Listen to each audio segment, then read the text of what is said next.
Good morning, students. I am Professor Sunita Shirsat. How are you?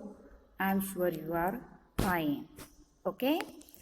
Today I have brought you one of the poems, Strange Meeting, which is written Wilfred Owen, war poet.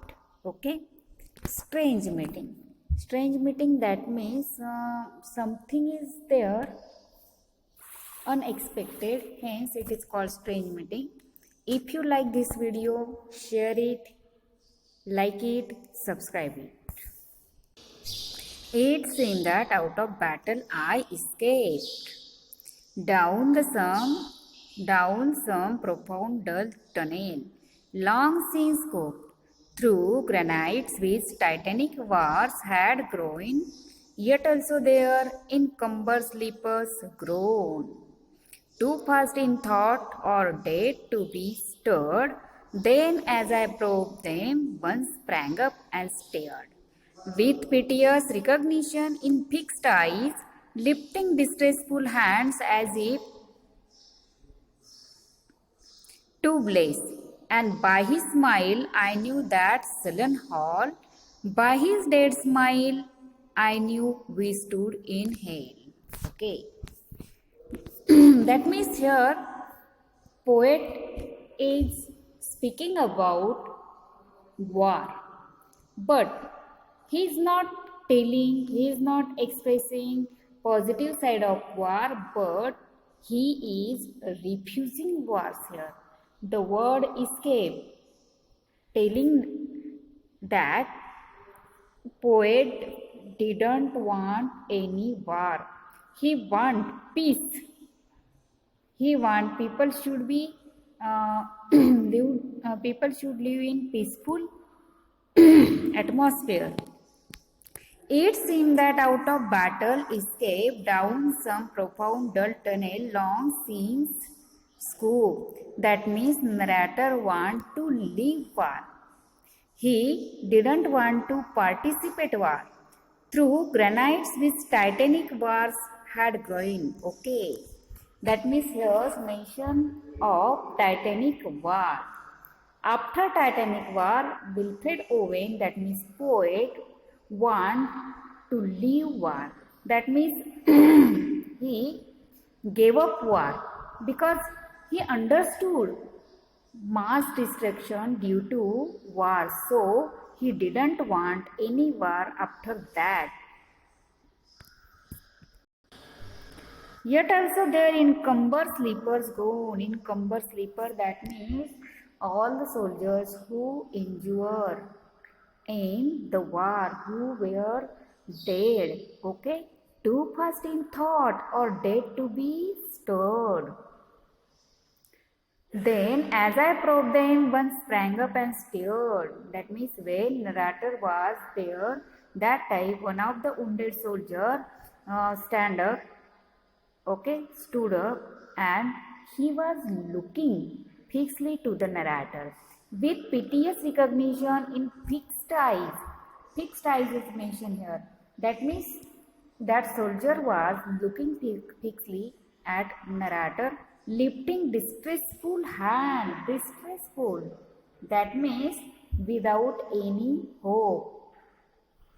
The wounded soldier had no hope remained, as if to place, and by his smile I knew that sullen hall. That means that wounded soldier was smiling, but his smile was telling, no, wars are only for destruction. War should be stopped. Okay? By his dead smile, I knew we stood in hell. There was mass destruction. There were soldiers as injured. And that time, that means he felt that he was standing in hell because there were deaths all around and people were in very distressful condition, and so he didn't want that condition. With thousand pains, that vision's face was green, yet no blood reached there from the upper ground, and no gun's thumb or down the fuse made moan. Okay. Thousand pains, that means thousand people were in painful situation, distressful situation. They were injured, they were wounded, their blood was spilled, and their situation was very pitiable. Okay, and Vision's face was graying. Okay, that means vision was not so clear. No blood reached there from the upper ground. Okay. No blood reached there from the upper ground. That means authority people only ordered to fight, but they did not spill their own blood. That means they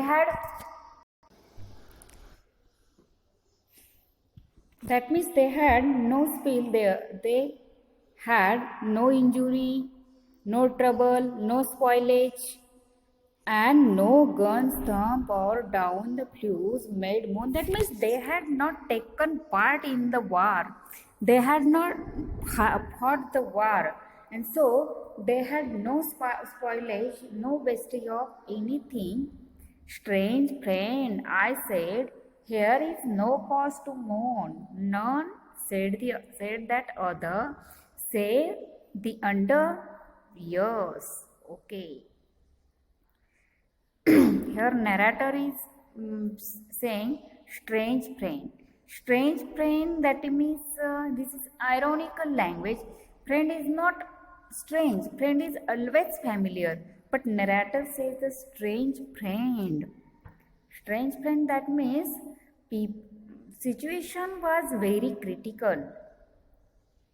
And also poet is telling here is no cause to mourn. Okay, no cause to mourn, that means one should not make sorrow about that situation, because war situation was arranged already.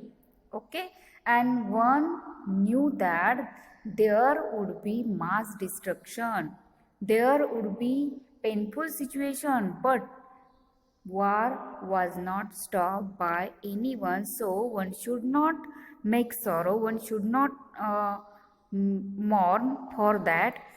The hopelessness, whatever hope is yours, was my life also. By seeing all this situation, narrator became hopeless. He is mocking. That means he described his own mentality. Before he left for war, his mentality had become that wars are destructive. One should not participate the war. One should not allow war, and so he bored from war and he left them. I went hunting wild after the wildest beauty in the world, which lies not calm in eyes or braided hair, but mocks the steady running of the hour. And the grieves richlier than hair. That means when he was, that means when he went war, before that he was very unaware. That means he wants something very spiritful. He want to show his bravery, his courage, and he had no any peace. That means he had no beauty in calm eyes, braided hair. He didn't want steady life. But after mass destruction in the war, he decided that no, wars are always destructive. For my glee might many men have laughed, and my weeping something had been left which must die now. I mean the truth. Untold the pity of war, pity war was distilled, now men will go content with what we spoil, or discontent, boil bloody, and be spilled, they will be swept with swiftness of the tigress, none will break ranks through nations trek from progress. Here, narrator is saying that for by my glee might many men have laughed. Okay, That means many men laugh at his decision. Okay, when he decide to leave war, that time which must die now. I mean the truth untold. Untold truth, that means lies must die and truth must be revealed. He wants truthfulness of war. The pity of war, that means there's pitiable condition after the war. Wars are pitiable because there's mass destruction. Now men will go content with what we spoiled, or discontent boil bloody or peace fail. According to him, when war happened, when war took place, that time there's blooded situation everywhere. But till now, discontent, dissatisfaction remain there. They will be swept with swiftness of the tigress. None will break the ranks, though nations trek from progress. Okay, that means there's discontentment if one of the party won the war, but it was useless. Courage was mine and I had mystery. Wisdom was mine, I had mastery. When narrator showed his courage in the war, that time he had mystery. What will happen after this war? Okay, if his party uh, whether his party won the war or not.